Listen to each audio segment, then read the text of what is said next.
With not one but two big breaking news stories this morning here in Detroit, here at 6 o'clock. An officer injured, a teenage driver shot, and another teen still on the run as we speak. We are live as this investigation unfolds. But first, a race against flames. The raging fire overtaking a historic building. The massive effort happening right now to get that fire under control.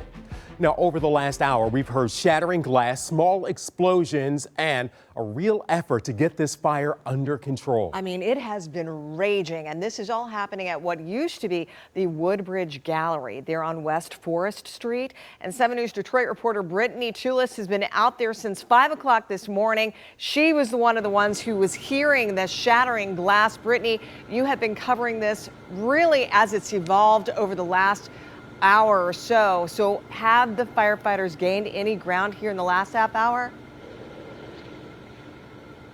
Yeah, Alicia, I asked a firefighter if this is under control, and he told me it's more under control than it was, but they are still battling this huge blaze. It's going on almost 2 hours now. One of the few pieces of information one of the chiefs was able to tell me is this call came in at 4:16 a.m. We are at 6 o'clock a.m. and it is still raging. You can see they've shifted ladders around. That one ladder that was getting swallowed by the smoke, they did bring that person down. But if you look to the left, there is another one. We can barely see that person. You can see the blue lights and the light from the front of the hose, but there is another ladder up there in the back.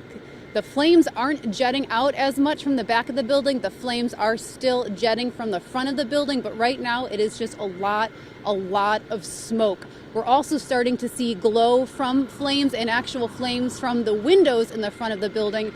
Those are the windows that firefighters were breaking when we got here. You can see that far right second floor window right there with some flames kind of peeking out of it. That's the window that we first saw them break when we got here on scene.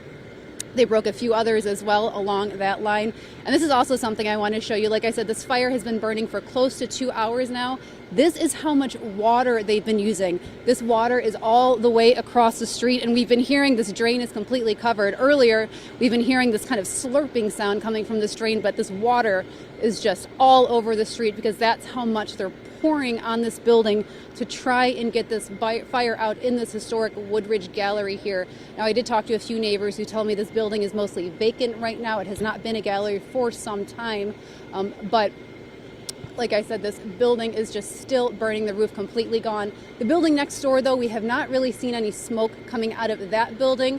I did walk right across the street so I can get a better look, because Keenan, you asked me about that earlier. They are not sharing a wall, but they are butted right up next to each other, but both seem to have brick walls as well. So that next building doesn't seem to have any fire or anything inside of it, but firefighters are still working to get this building under control, the Woodbridge Gallery, close to 2 hours after that 911 call came in.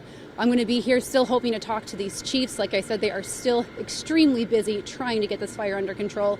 So we'll be here trying to get information and relay that information to you guys at the desk right when we get it. But for now, live in Detroit, I'm Brittany Tulis for 7 News Detroit this morning. Yeah, those firefighters clearly still have their hands full hours after that fire first broke out. Thank you so much, Brittany.